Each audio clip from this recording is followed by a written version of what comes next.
No.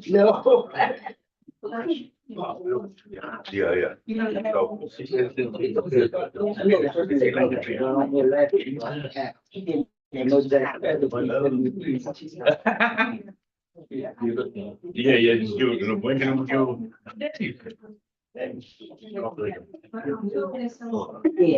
Yeah, strawberry seasoning, always make a couple of gallons.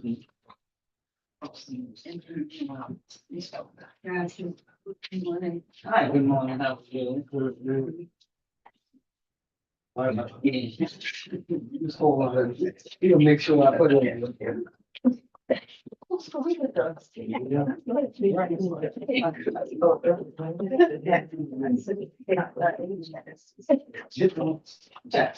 what you need, Bob. That's it. Thank you. We beat them.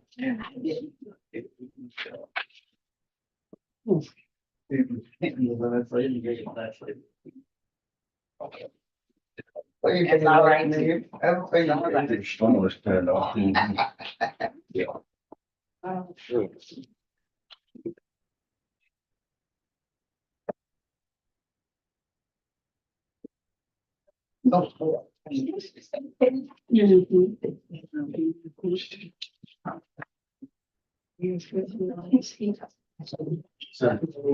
It's looking, they got. Yeah, what do you have? Okay. Right. You too. Thank you. Making sure you have it going. Yeah. You have everything for me? I don't need nothing else. You have the paper. Next thing you know, there's a problem. Thanks. You should as well. And, Thank that's you. the Corinthians, so I want, next week I'll be out. Yeah, but something like. I'm going to Florida again.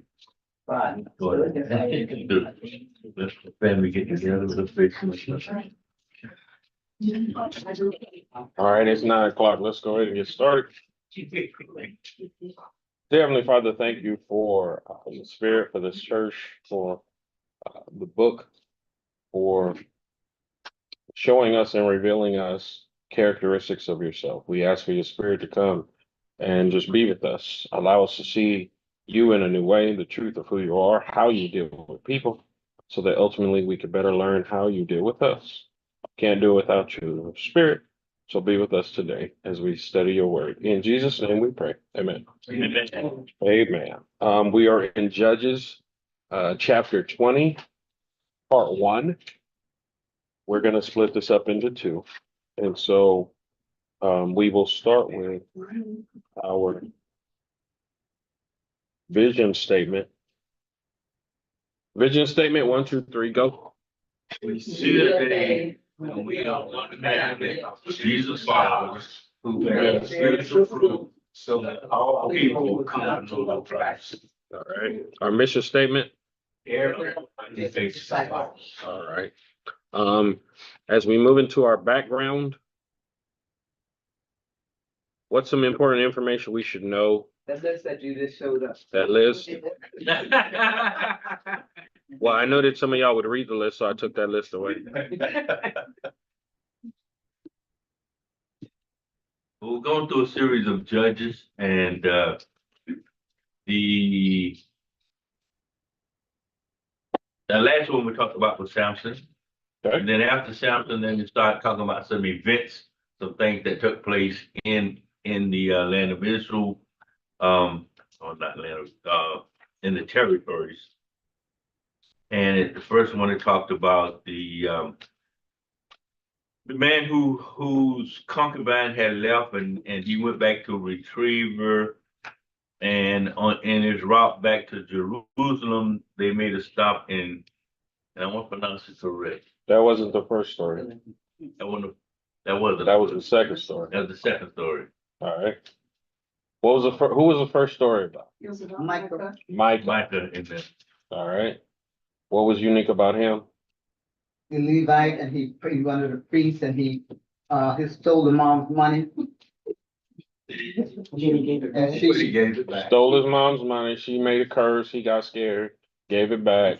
So then they made the Shrine. the shrine, they made the ephod. Ephod. All right. That's when he found or basically discovered the Levite wandering. Right. Um, he had initially made who the priest? His His son, son. the priest. So now he makes the Levite the priest, of his little congregation, his household, his area, whatever that may be. Then what happens? Then the tribes of Dan Correct. wanted land. We're looking for land We're looking for because land, so they sent out 10 warriors and they came upon the priests and found out that the man had a shrine in his house. And so, but also they went to the city of, whatever the name of that one, Yeah, and they were living happily and with no, peacefully out in the middle of nowhere. but they had no, they didn't have any, defense. right. They didn't have any people, they were just there by themselves. Mhm. Isolated.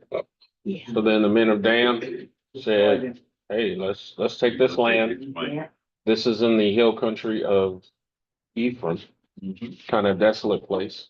So then once they killed him, what did they do?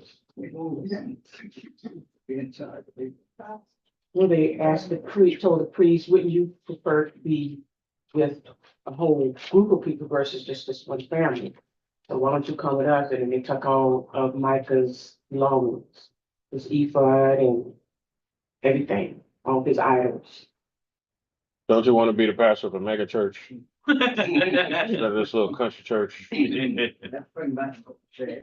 said, sure, not a problem. Hey, let's do this. Let's do But this. they knew him too from.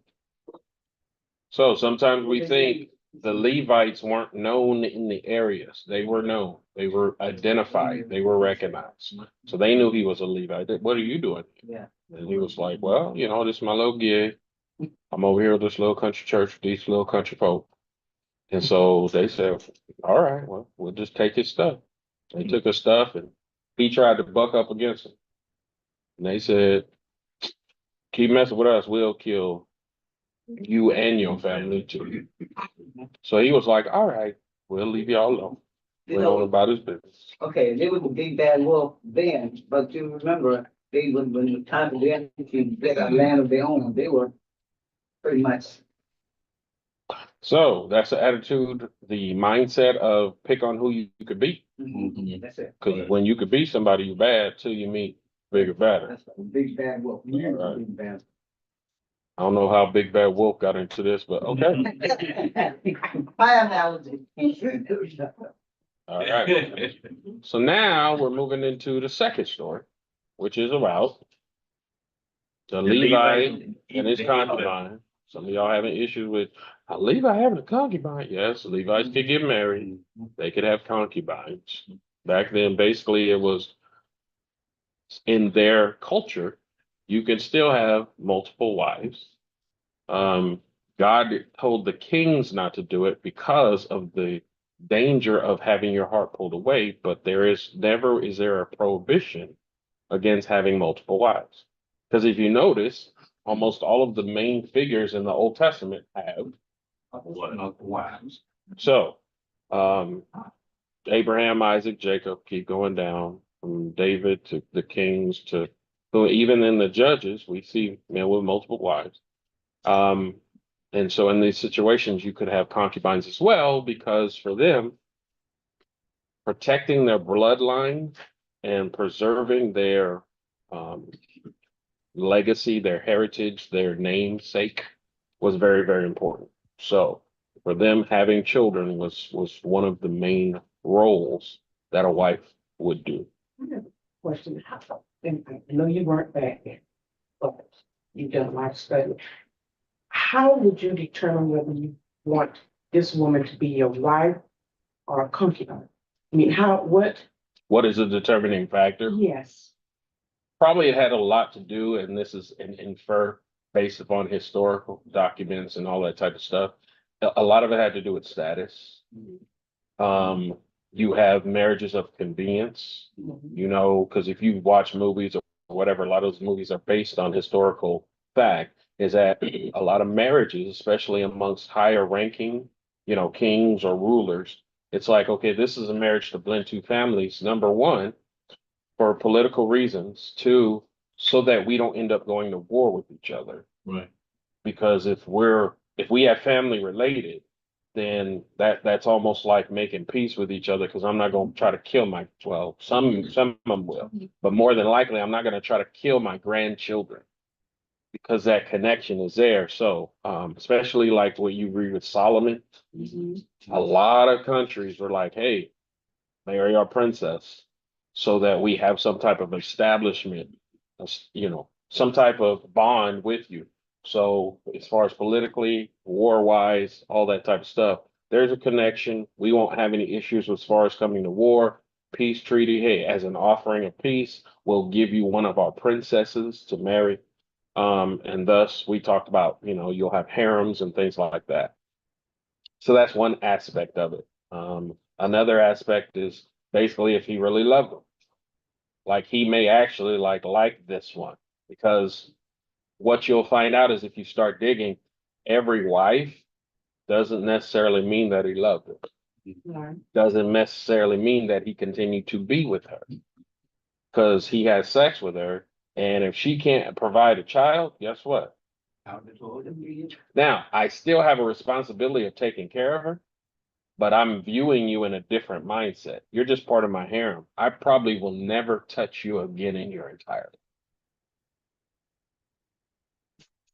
See, and that's a different mindset, because even with, and this is a big thing with Abraham, right? No, actually, sorry, Jacob. Jacob, how many sons does Jacob have? 12, right? How many wives did he have? Only two. And then the two other kind of were wives, but they were concubines, because if you think, Rachel and Leah brought their handmaids with them. And so when Rachel couldn't have a child, she gave the handmaid to Jacob. He started having kids with her.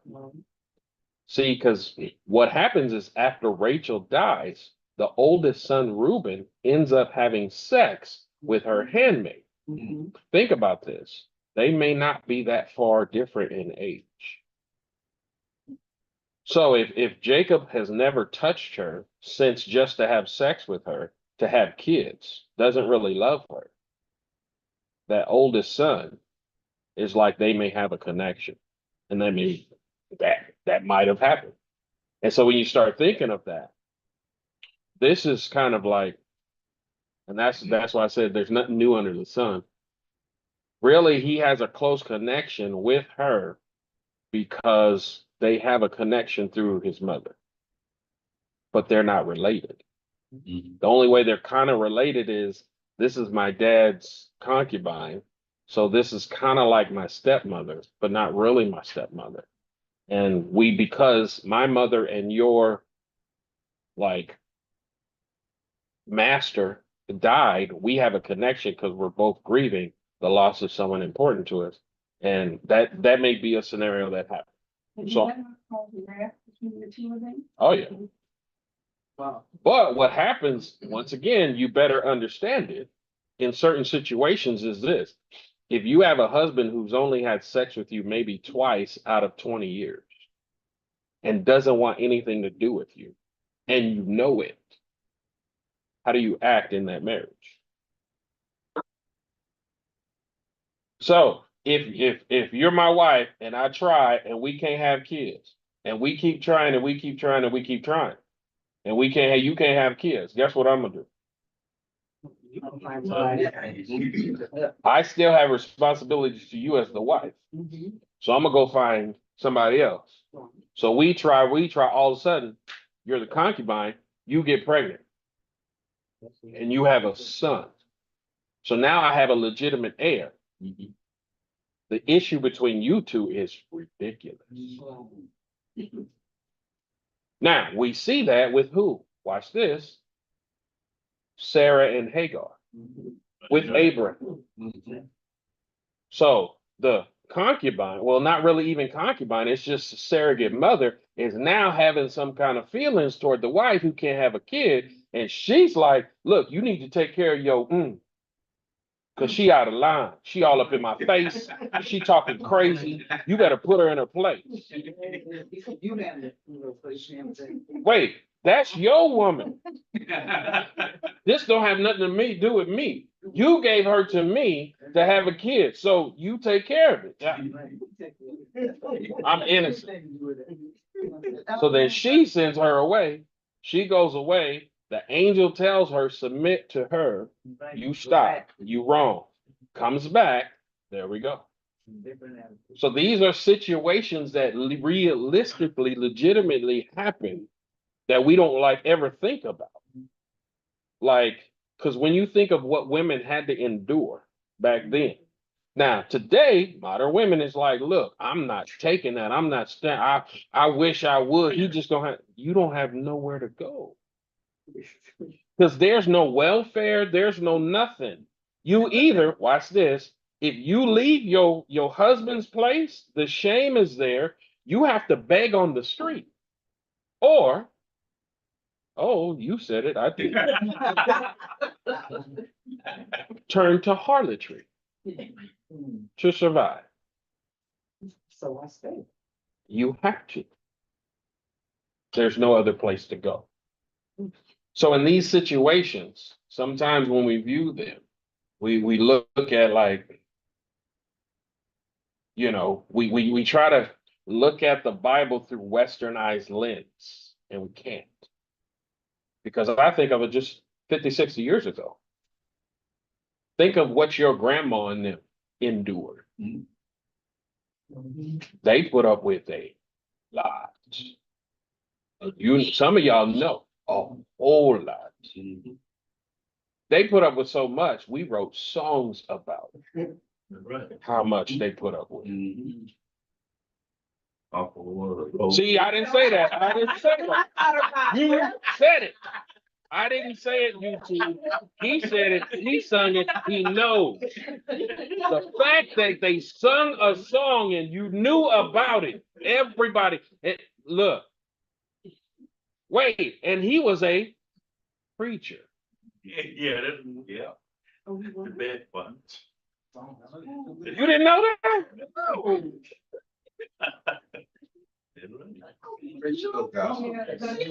But I'm not the person that missing a lot. But the lyrics say that, this is storefront preaching, think most of the Yes. time. See that video? I don't know that. Okay, got it. If you listen to that- That's the only one I know. How we got into this? We gonna get back. I promise we gonna get back. I'm gonna get talked about like dog. It's gonna be my fault. All right. So eventually we get to the point, the concubine plays the harlot and leaves his house. Because watch this. If she leaves his house, what choice, how is she gonna live? She goes So she go back to her family. She goes back to her dad because guess what? There's nowhere else for her to go. So she goes back home. Daddy takes her back. Levite, after months, goes back to get her. Right. So the daddy is ecstatic. Man, you could get my daughter. The shame is going to be gone. The fact that you're willing to take her back instead of killing her. Oh my God, this is a joyous occasion. So he's like, stay. I want you happy. I want to make sure you're not leaving on bad terms. We're going to feed you. Look, we're going to have parties. This is great. This and that. She's going back. So when they finally leave, they go. So they're on their way going back to Ephraim. All right. They end up stopping in Gibeah, however you want to say, Gibeah, in the tribe of Benjamin, because they didn't want to stop with, what did they say? Forgot the other place, but they had foreign people. Correct. Not Israelites. Now, because they didn't know them, and it was like, so they didn't want to deal with the Jebusites. All right. So they said, let's go to Gibeah or Ramah, because those are people we know. That's in the tribe of Benjamin. We're going to Ephraim. This go. So they were going to spend the night in the open square. But what happened? Old man is like, no, don't do that. Don't do that. Look, come to my house, please. I promise you, please, please. If you will do anything, come on. He was like, all right. So they come in, and then certain men of the city, not all of them, but certain men of the city, because I have to go back. Yes. So sometimes we say all. Now, the only situation where it was all was in Lot's case. That was all the men. This one says certain men. We heard it once. Correct. You already know. So they asked the old man to bring him out so that they could, No, basically, they wanted a gang rape. I know. That's like disgusting. So the old man offers a solution. Off of his daughter and the Virgin daughter and the concubine. Look, I know. Take them as opposed to taking this man. Because I want to protect him. Because he's a what? He's a Levite. You believe us. And I believe the old man feared God. Mhm. And he knew he couldn't stop them. So he tried to appease them. So, what happened? Abused her all night, and then she what? She died. Then once he realized she was dead, where did he go? Back home. He went home and did what? Cut the body into 12 pieces. And had. I'm not gonna say what's her name said. That was bad. Some of y'all remember what she said. We just gonna laugh internally. Haha. But cut up into 12 pieces, send a piece to every tribe, Right. detailing what happened. All right, so now we're in chapter 20. Dum, dum, dum. How did Israel react when they learned of the death of the Levites' concubine? They responded with great anger. Because just like we responded when we heard the thing, it's like, ooh, no. So how many men came? 400,000. That 400,000. I mean. that's more than Colombia. Colombia's population is how much? 150? Is it? It's not that much. So think of everybody. Now, wait. No, hold on. We got to switch this because we're talking about the population of Colombia, all men and women. So you talk about 400,000. 51 million. 51 million. Oh, that's right. That's good enough. That's the country. You acting like kids in high school now. That's why you don't trust the internet with everything that you do. Oh my God. All right. But we talk about 400,000 men, not women, just men. That's a lot. What did the Israelite ask the Levite? Tell us how this awful thing happened. There you look, tell us a story. Were the Benjamites informed of the meeting? They heard of it. They heard it. How do we know they heard of it? Because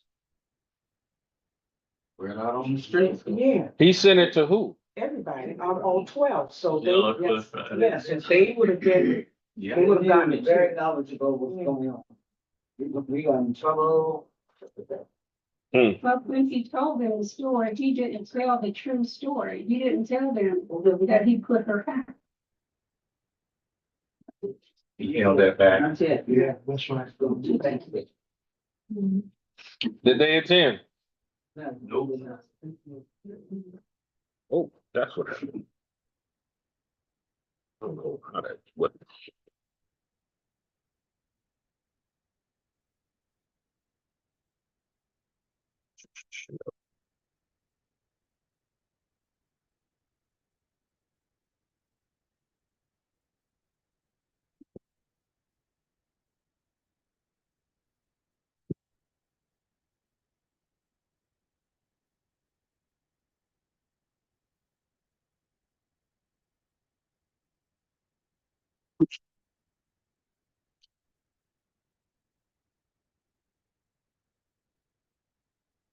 All right, those online.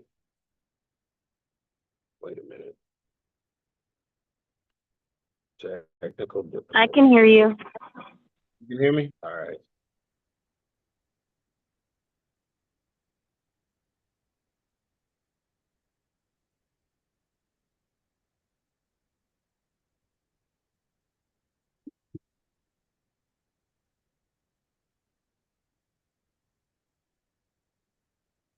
Are you there? I'm still here. We're just trying to figure something out here. Okay, maybe just.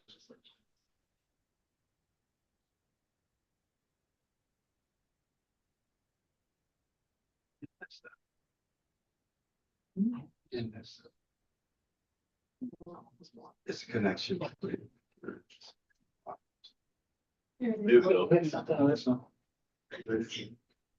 All right, can you see us?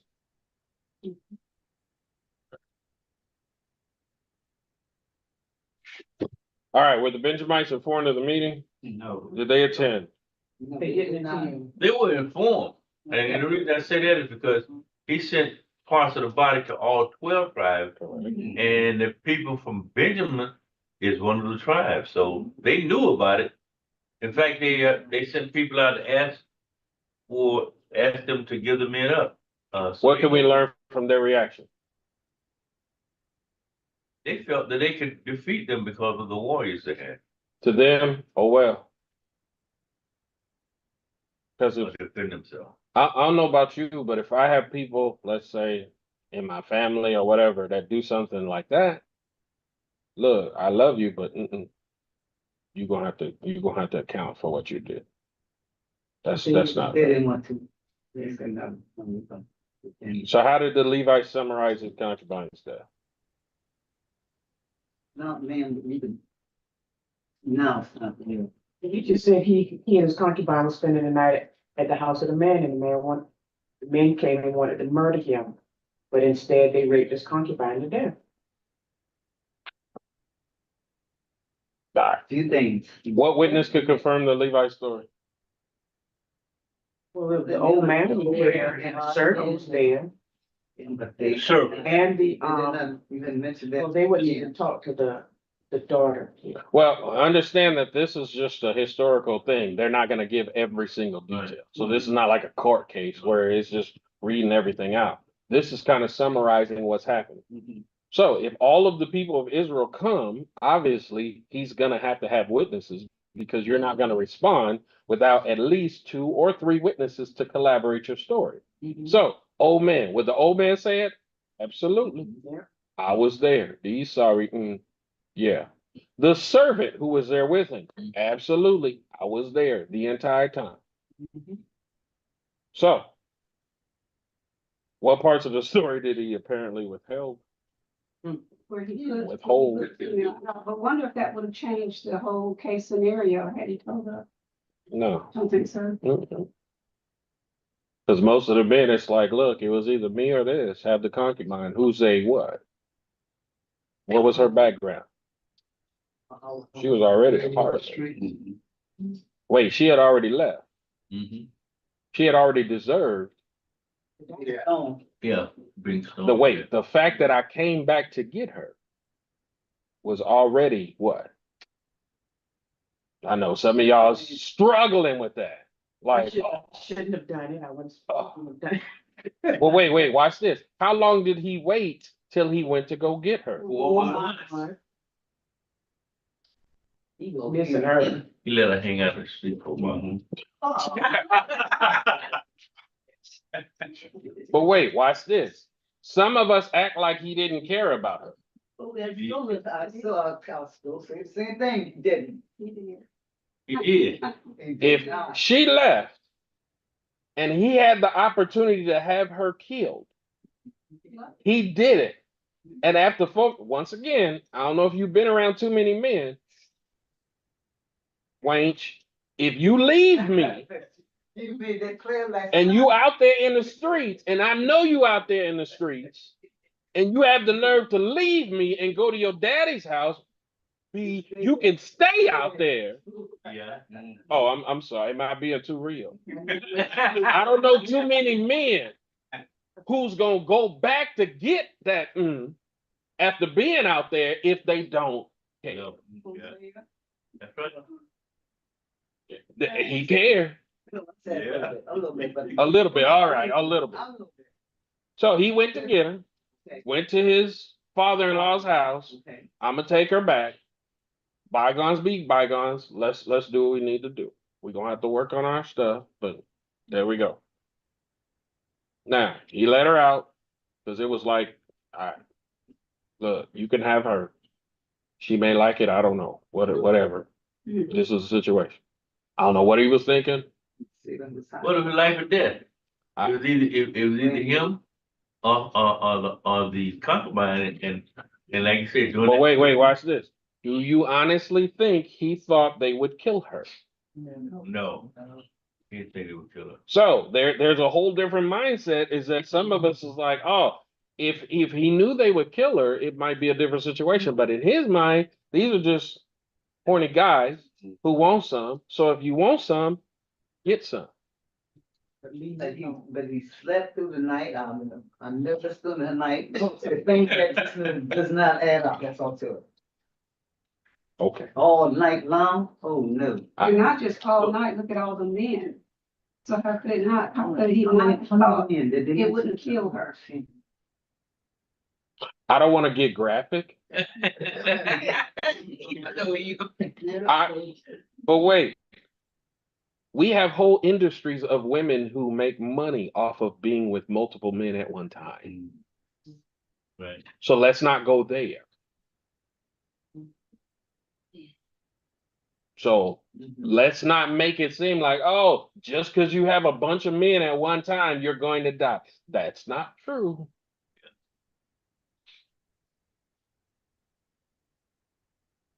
All right, I'm gonna move on because somebody gonna send a message. Wilson was acting up today. He was a mess. All right, so we already know what he had done with the body. Why had he done this? Why do you think he did it? To emphasize the evil that the men had committed. Outrageous act in this one. If you open up your mail and you see this, whatever part it is, with a note saying, guess what happened? What? No, this can't be true. Let's go find out if this is legit. We know they responded because how many men came? That ain't no little bit. They travel from all areas of Israel. And it wasn't just regular folks, it was warriors. These ain't just farmers. Look, we're coming with the purpose of doing something about this. Right. Watch this. Because if you're willing to do this to one of us, you're not doing it to Gentiles. You're not doing it to Philistines. You're doing this to us knowing that we are related. Knowing that he's a Levite. So you're willing to do this to your own people, to a Levite. You don't care. So we're going to have to respond. Because as they will say, we're going to find out. We can't allow this evil, this wickedness, this mentality to keep going. So what request did he make? What did the Levite ask? He said, speak up and tell him what they have decided. Give your advice and counsel. What should we do? We're going to have to do something. What should we do, brothers?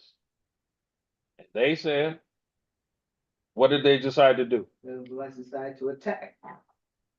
It's time to go up against them. That they wouldn't leave home, they would not return home. So, Until they took care of it. Right. yeah, So 10 men out of 100, 100 out of 1,000, 1,000 out of 10,000 to supply food.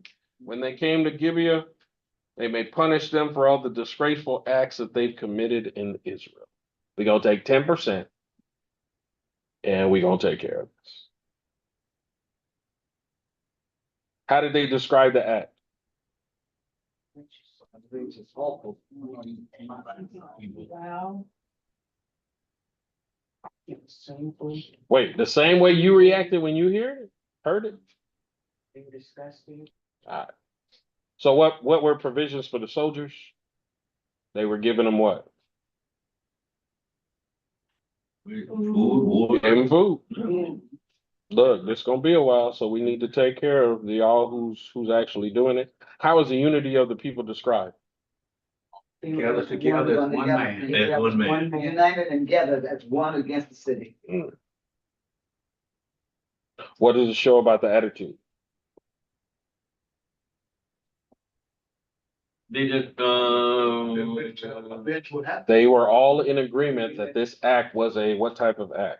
address. A wicked, evil act that needed to be what? Yeah, right now. Punished, addressed, dealt with. There we go. So, what did the people call upon the tribe of Benjamin to do? Give out your hand over to wicked men. He'll be out. So we can put them to. Why was this an important step for them to take? Because they did not, it was gonna happen again. Yeah. So they had that. We only want, Those men who are responsible. we don't want to kill, Right. so just give us the ones who are responsible. Mhm. This is a crazy thing. How did the tribe of Benjamin react? Not gonna happen. Can't do that. Nope. Could not listen, but not listen. Not to doing the- this. Like, He's out there. What does this show you about the tribe of Benjamin? they prefer to defend their own home. Bad boys. Look, what you gonna do? Come for you. Look, if you got people in your camp that's this way, that's this bad, and this wicked, and you're like, no, we not selling them out, we not giving them up. That lets you know that they okay, Okay, with condone. Remember, they do things in their own eyes, so from back. But they still have some of the mentality of the judges when the judges were in charge of some of them.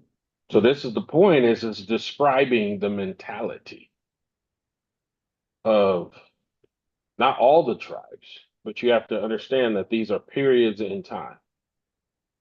In this period of time, it was the entire tribe of Benjamin. Now, do we think every single person in Benjamin? No. No. You know, But in this case, it was enough to where majority ruled. And they was like, no, we not giving them up. So what lessons can we learn from the conduct of Benjamin in this story?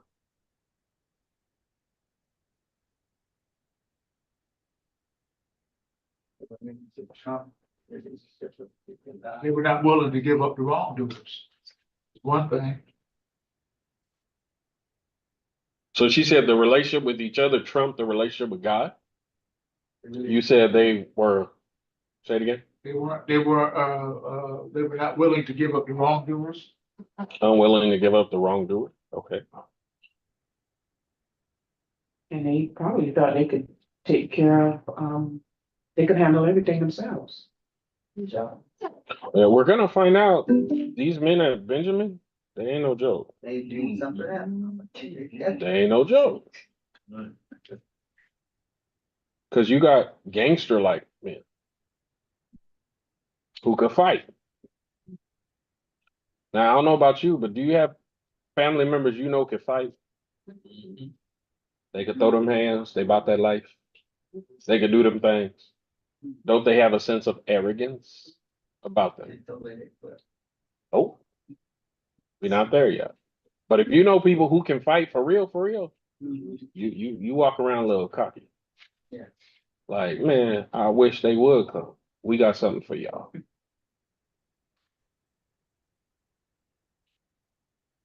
Now, I thought of it like this. How much influence do you think the other countries, nations, the Philistines, the Moabites, the Jebusite, whoever, how much influence do you think it had on them? to the point where their mindset is so corrupt that they would be willing to do this to their family.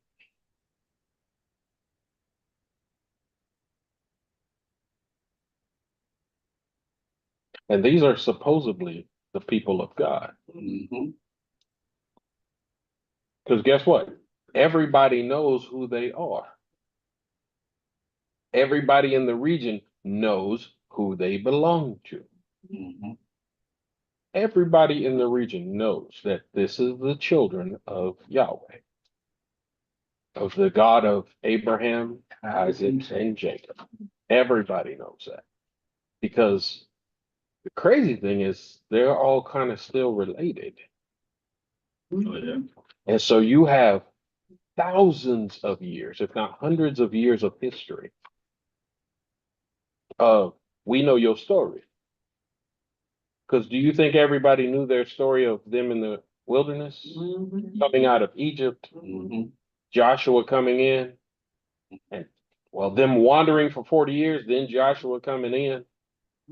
So Joshua, that was a long time ago. Now, once Joshua died, literally all these judges, because Samson, we said, was judge 13. So if you average, let's say 20 years per judge, and some of them were short, some of them may be longer. I almost don't want to do this. 13 times 20. Some of y'all could do it. Some of y'all like, where's my calculator? 13 times 20. What's 13 times 2? 26. Add a 0. 260. All right, there we go. We got some math. I'm gonna throw some math. Yeah. So if you think about all that time, they knew. They understood. So you have all the influences, the people, the judges that have come that have overthrown all of these different peoples who have come against the children of Israel. They knew better. But and this is, I guess, my question, because I'm gonna look at it, situations in which people today sometimes act in a similar way. How could they have gotten to this point to where they didn't care? That's, like you said, that's when the people were doing whatever they felt in their eyes were right. So they That's what they wanted to do. whatever they felt. And also, remember they were worshiping the Baal, gods of Baal. So that's where the men, I think that's where the men got this idea from. So once you start going towards that sexual deviation, It just goes. it's just gonna keep getting So they. worse. For a while and then it's. Well, we know they tried to fight against it, and some areas fought against it, and so it's like the sexual sins to me are the most dangerous, because once you really accept it, where do you go? You have to get, in order to satisfy, you have to get more and more deviant, more and more away from God's plan. And this is why in Romans, when it says that they knew God, but they refused to acknowledge him, so then God gives them over to that reprobate mind. Mhm. He says, okay, you keep fighting, you keep pushing back, you keep acting like you don't know who I am. Fine. I'm gonna let you go as buck wild nasty, get far out there as you want to go. To the point where this is what you deem okay, acceptable. To the point where you now defend it. How do we act in a similar way today?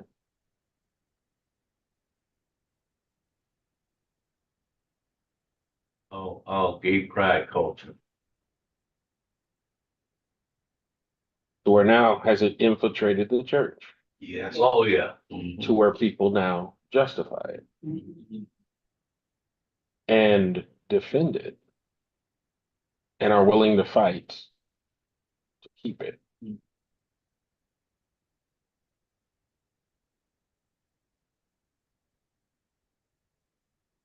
It's not just gay pride. Yeah, No, judges making the wrong decisions. You have people who claim to be Christian, whose actions Speak louder than words. don't line up with Christian teachings, Cause values. straight to Trump supporters. Mhm. And this is what I try to do for me, because depending on one way I'll vote Republican, one way I'll vote Democrat.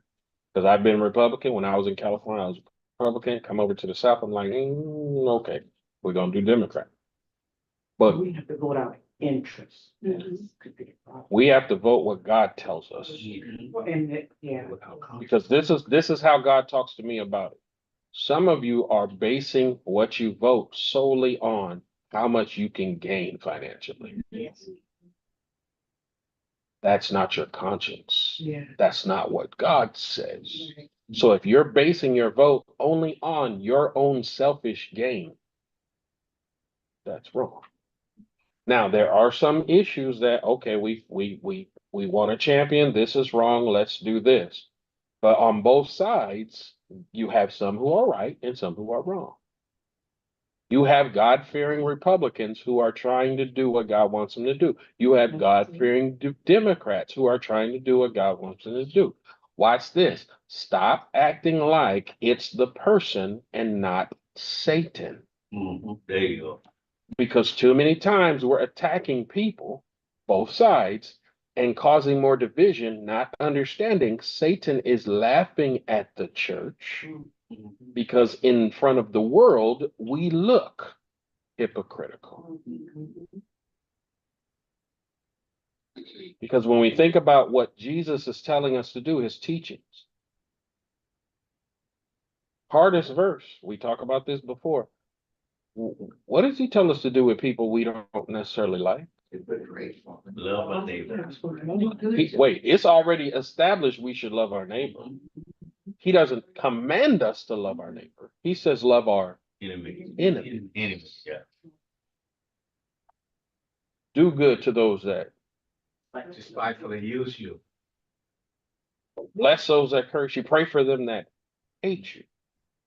Are we as Christians known to do that? Watch. Republican, Democrat, doesn't matter. We as Christians aren't known to be that way. Whose fault is that? Our fault. So, just like the children of Israel have always had, once they start having kings, horrible kings to rule over them. Do you think that ever was a justification for their behavior from God?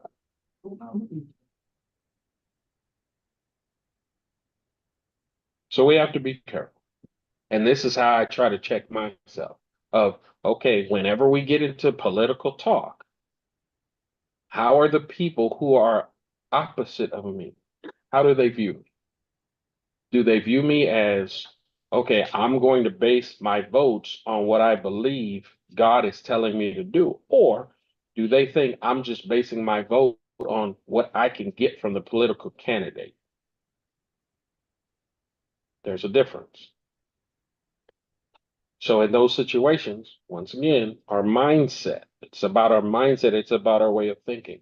Because just like back then, everybody did what was right in their own eyes. We're acting the same way today. It's a similar mindset of, well, and this is in the church, people can really do what they want to do as long as they're not hurting anybody. Mhm. It's like, yeah, people can do what they want to do, but at the same time, as a follower of Christ, I have to raise my hand and says, but that's wrong. God doesn't condone that. That's ungodly. So, and I talk about this all the time.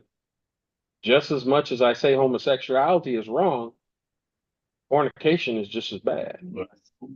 Adultery is just as bad. Right. Shacking up is just as bad. So we can't highlight one as if the other ones are okay. Right.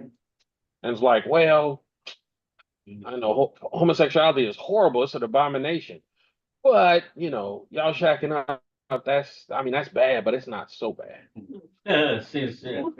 Once the mindset, and that's what we have to understand, has that mindset crept into the church Mhm. to where we're like, well, adultery is bad, but I mean, it's not that bad.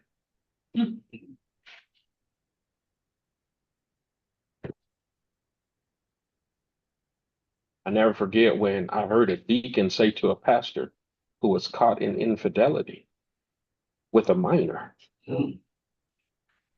Pastor, if it had been a woman, I don't think it would have been as much of a problem. Oh, my goodness. But because it was with a minor, we can't let this go. Wow. That I never forget that. Because once again, the mindset has messed up, shifted so much that I'm sure most of you, a lot of you know, you have situations where pastors have been caught in infidelity and the church is like, well, we could just let this go. I mean, we understand he's human, he asked for forgiveness and this and that. In those situations, to me, if you've been in that sin, you should step down. Some people think they're the degrees of sin. So this is a little sin. Yours is a big sin. No. Now, in a way, you're right. No. No, watch this. Baby, does this dress make me look fat?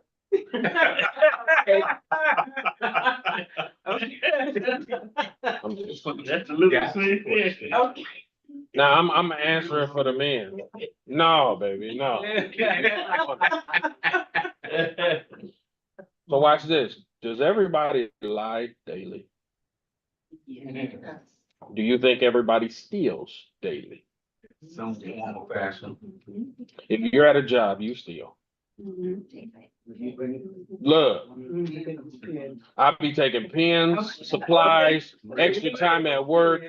Look, I'ma just throw out, yes, I steal time all the time, resources all the time, printer ink all the time, whatever it may be. If I could do it at work, I'm old enough to remember when long distance phone calls used to cost. I'd wait till I was at work and make. Oh, okay. See, some of y'all judging me as if you never did that, made a long distance call at work. Okay, well, you stay over there with the really, really sanctified folks and the sinners over here who knew that's what we did. Don't act like you don't sin every day. But there are consequences, and some sins give larger consequences. That's the difference, is that some consequences are bigger than all. So don't make, and this is my issue with church people. Some of them make it seem like when someone's caught in a sin, this is Galatians, when you're caught, somebody's caught in a sin, restore them in the spirit of meekness, lest you yourself find yourself in a similar situation. And you want to be treated the same way. Don't be too harsh or judgmental, because when it comes back to you, trust me, there's somebody who's going to be harsh and judgmental. But we all are capable of sinning in every way possible.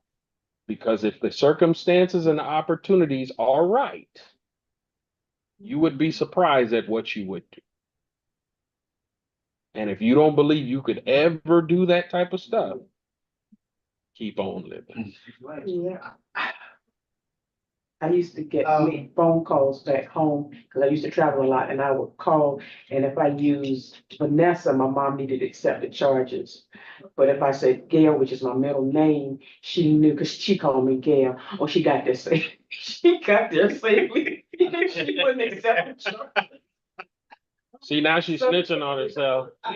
But that's what we do. This is back in the days when it's collect call. It's collect call from Gail. Oh, baby, click. No, you gotta say. Collect call from Vanessa. Oh, let me collect them charges. See, some people have no idea what we're talking about. You old enough to remember, we used to get charged for every text. Right. We used to get charged for long distance phone calls. Right. And you know, some of y'all have had those experiences when you talking to your boo, long distance, whatever, and then you get that $300, $400 phone bill. Yeah. Oh, God. And you go like, wait, I need to reevaluate if I like you enough to be paying this phone bill that much. Some of y'all remember that. Some of y'all have no idea. Some of you, That's a whole different situation. Wait, let me, okay. Bro. In reference to that, here recently, I'm gonna make the story short. Geneva's car's got a rear wiper on it. And the car wash we go to, the machine ripped it off. Okay, so we talked with the people there and everything. They said, okay, we'll fix it. So I said, how many estimates you want? They said, just get one estimate.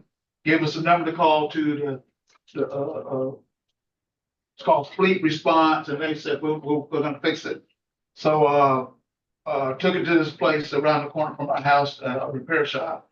And they said how much it was gonna cost to replace the rear wiper. The motor was okay, just the rear wiper was ripped off.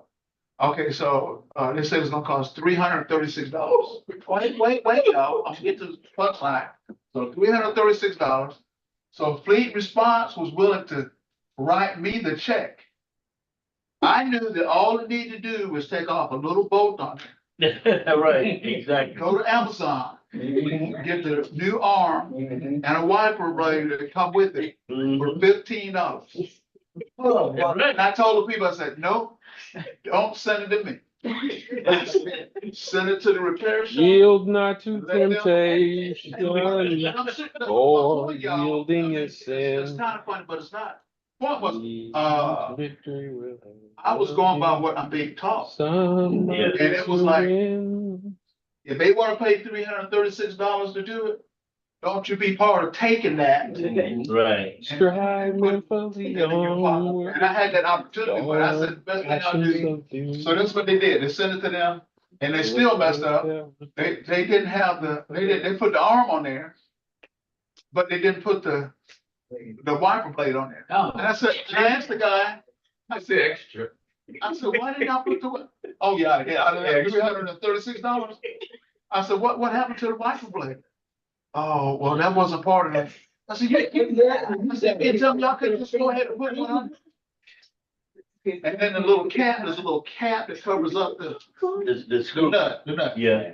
And they had sat one on there from the previous one that didn't even fit.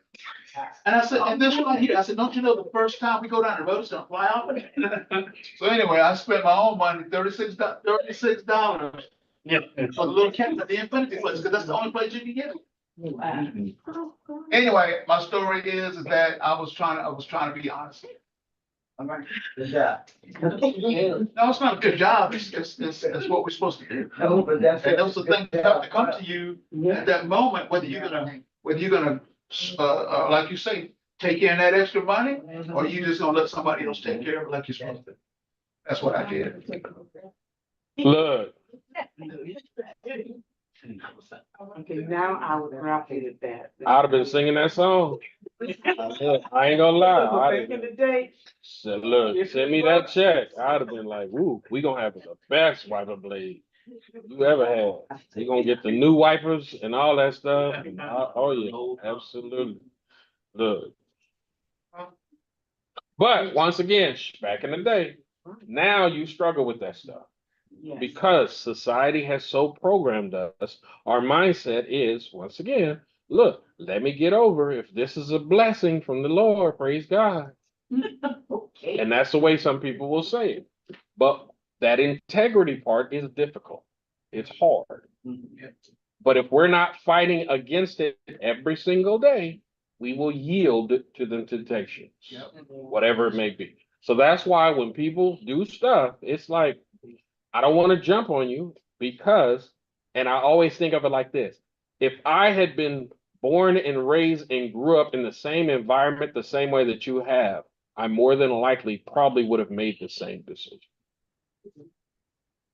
And so I try to empathize with people in their situation because I recognize, wait, there are people in this world who did not grow up in church, who have no background of anything godly, who don't know better. I just met a man today at Discount Tire. You know how I always talk about how some people have this face of start talking to me. Mhm. I think God is doing that with all Christians. Start talking to me because I'm going to be pleasant to you. So man, start talking to me. I was like, this is what I did. That's what I did. I put my phone down and put it in my pocket because normally I'm like, look, I'm not trying to have a conversation with you. But I was wearing my shirt that I wear usually for the kids. We end up talking. And after the end, because he was like, oh, your shirt talks about you can change the people around you, but you can't change the people around you. He was like, wait, what does that shirt mean? And so we started talking. We talked for about 20 minutes.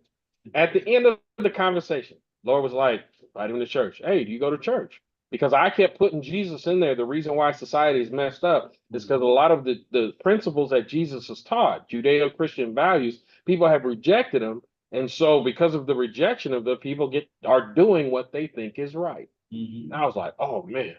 So then at the end, we talking. You go to church? No. Would you like to come to ours? So invited him to church. Our church starts at 10:30. Maybe you'll be there. He says, I think about it. So if I see him today, I'm gonna be like, God.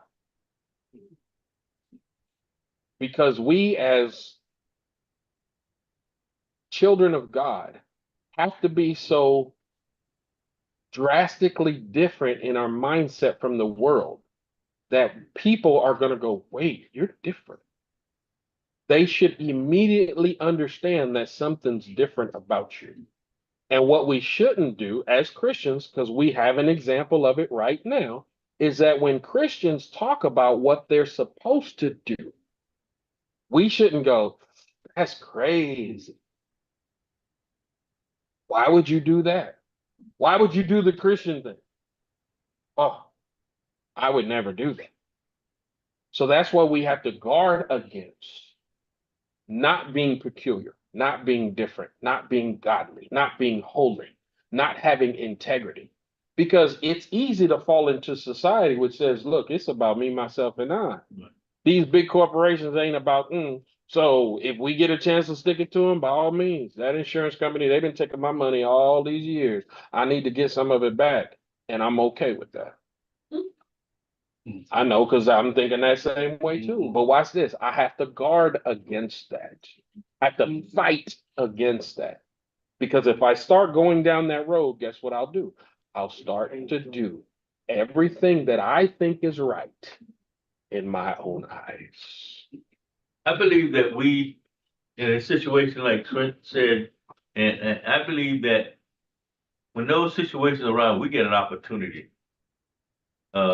Our conscious, or my conscious, I say, when that situation arises, the first thing that comes to me is what is right. And it comes to you, and you have a decision. You have a point to make that decision at that point. And it's whichever way you decide to go is what's going to happen. But we know what's right because it comes to us at our spirit. That's the spirit. That's what he does. Yeah. Yeah.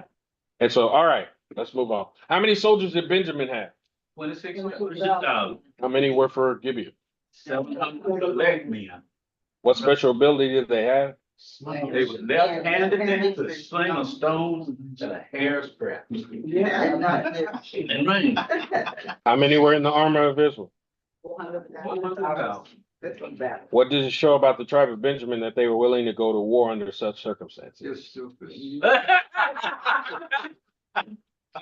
The death wish, right?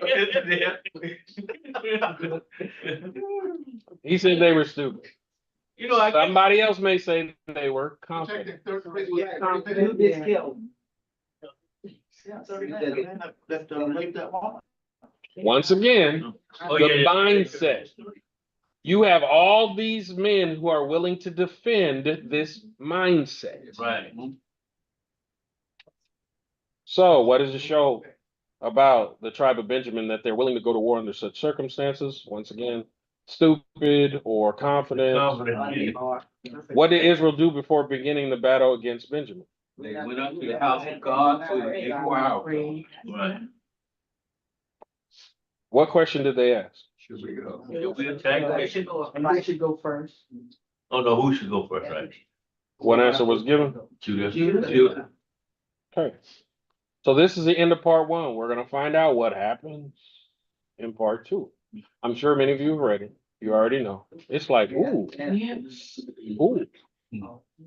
So we can infer based upon what had happened the first few times. Once again, Benjaminites, these brothers that's fighting, ain't no joke. They ain't no joke. Ain't no joke. That's why I said we think they stupid, but the fact that what the first couple of battles, we gonna find out what happened. It's like, oh, okay, y'all bought them hands.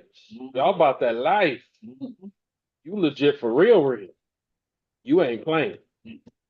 And they were. I did some research on that. We're talking about those 700 left-handed men.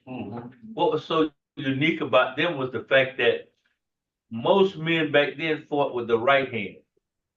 And the fact that these men used to sling with the left hand brought the stones in from a different angle. Correct. So it caught the other soldiers off guard. So if you're used to fighting somebody who's right-handed, Yeah. and you're not used to fighting somebody who's left-handed, Left-handed, right. that's a whole different situation. It's kind of like in I don't even like this, but baseball. The Left-handed, switch hitter, that right-handed pitcher has a problem with that. It's like, wait. I have to change up, and then if he hits left-handed, look, all day long. So they was like, oh no, we're gonna have to get somebody, a lefty for a left-handed hitter. Right. So we can deal with that. Otherwise, he gonna eat them up all day. So why was it important for Israel to consult the Lord before going into battle? You needed God's help in studying. Because they were family. Right. Family, they needed God's help. If I'm going into this situation and I'm fighting, I might be apprehensive about killing family members. Right. But I also recognize, look, God is involved in this. Right. We need to find out what God wants us to do. What lessons can we learn from this? Put God first, Matthew 6:33.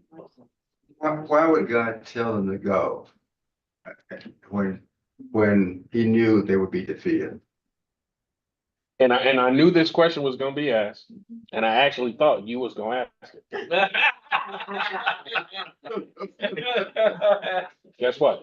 Perfect answer. We don't know. But I can infer, as I'm thinking about this, why would you let certain men go to be killed on purpose? The only thing I could come up with is that's God's sovereignty, and they were the ones that needed to die. For whatever reason. Because in my mind, it's like, well, wait, why did it have to happen this way? Why did you have to have so many men die? Then, once again, this goes back to a sermon I'm going to preach. I don't know when, but somebody has to die today. Think about this. Out of all the billions of people on earth, how many people do you think have to die today? Have to die today. Because it's appointed so many people die today, so many people are born today. Now the question is this, how do they die? So God has to allow so many people to die in so many ways today. Think of all the ways that people die. How many people do you think have to drown? How many people do you think have to be burnt? How many heart attacks? How many accidents? Car accidents, train accidents, planes. Wait, how many earthquakes? So if so many people have to die, God just has to figure out or determine how they're going to die today. This is just my introspection of, since God is sovereign, he's basically this. Think about this. If 500,000 people have to die today, how do you make the decision of how and who? Well, you know who, because it's appointed for them to die. How? That's why some people just seemingly drop dead and don't make it. Other people, they can get shot 18 times and still survive, because if it's not your time to die, you won't go. Some people die in their sleep. How many people will die in their sleep? So then you start, once again, your mind starts to open up. I see you. Your mind starts to open up, and it's like, wow. So then back then, without technology, watch this. How many people have to die? What ways does God use to have people die? Back then, wars. So many people have to die. So it's appointed for you. This is your day for you to die. And this is how.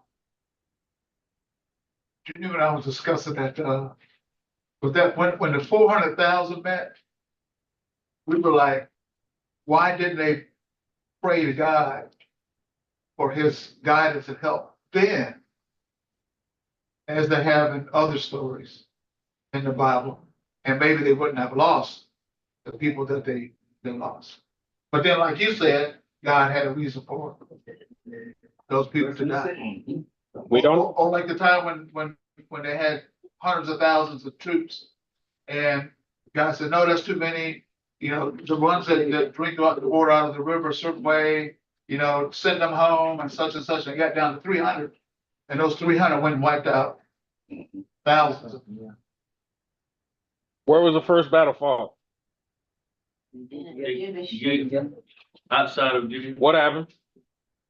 22,000 Israel. 22,000 men. Yeah. What it is we're prepared to do on the second? First of all, they encourage one another again to go up. Well, what they did is they went and cried until sunset. No, Went back to God. and this is asked- verse 22. What is 22 say?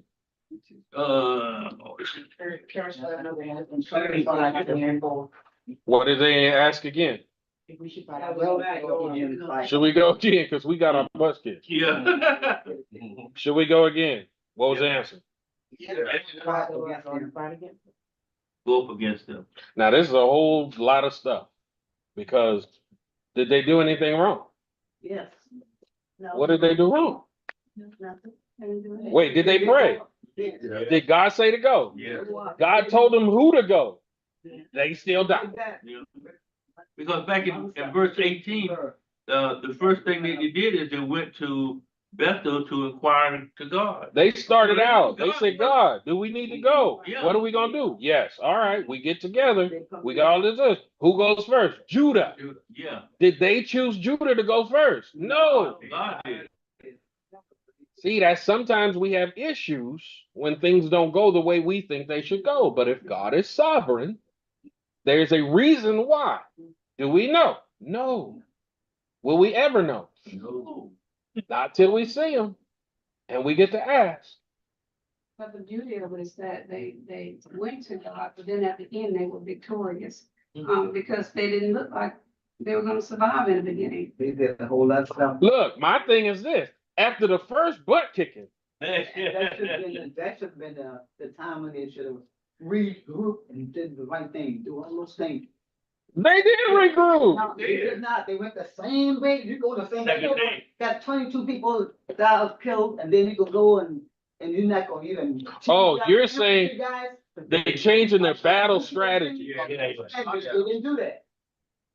Do you think they did? Well, they didn't lose. No, they- They only lost 18,000. 18,000. They didn't lose some. They didn't lose 22,000. They lost 18,000.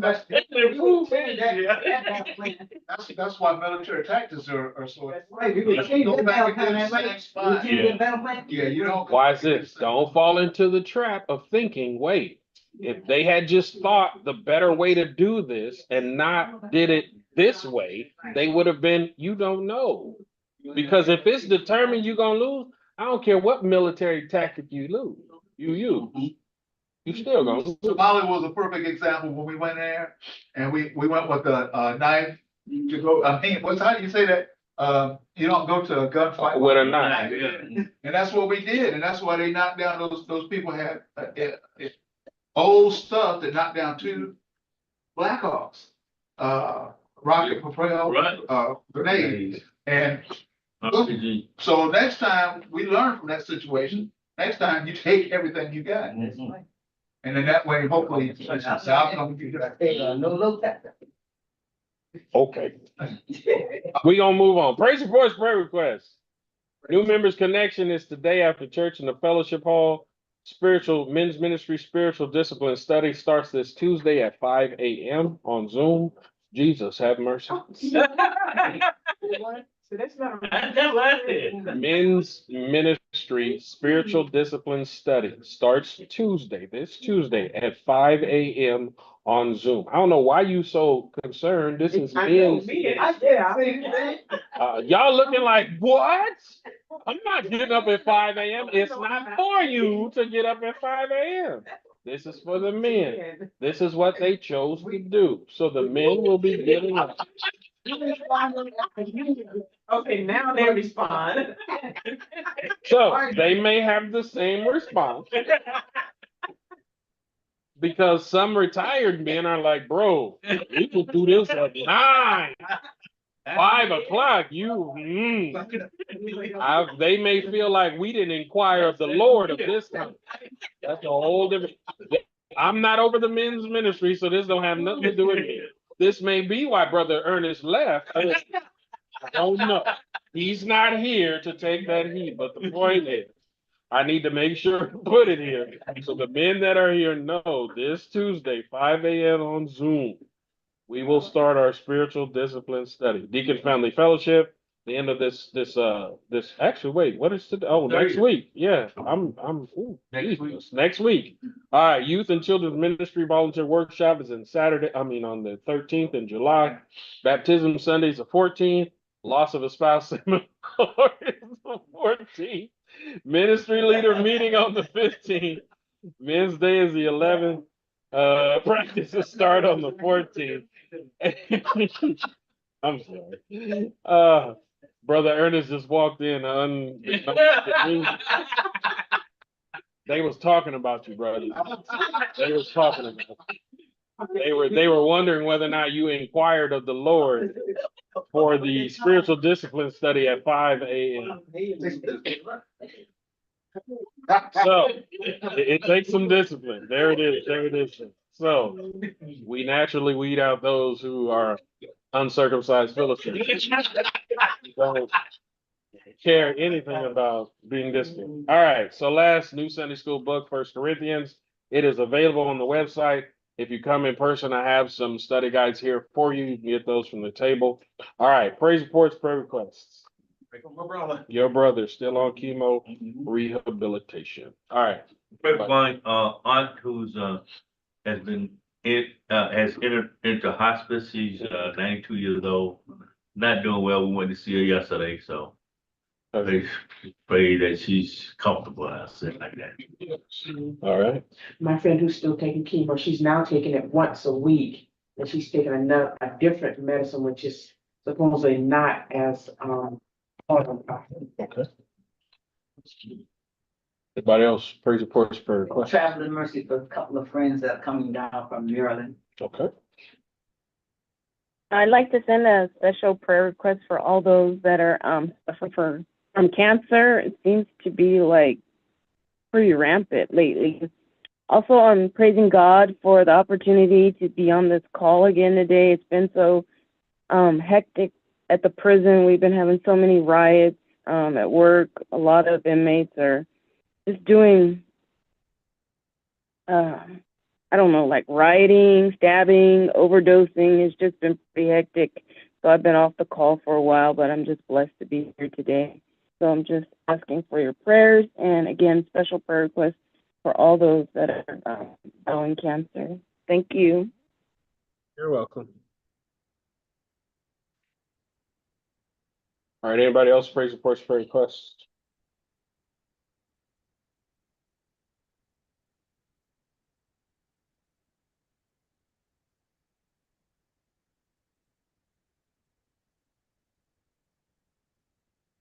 Howard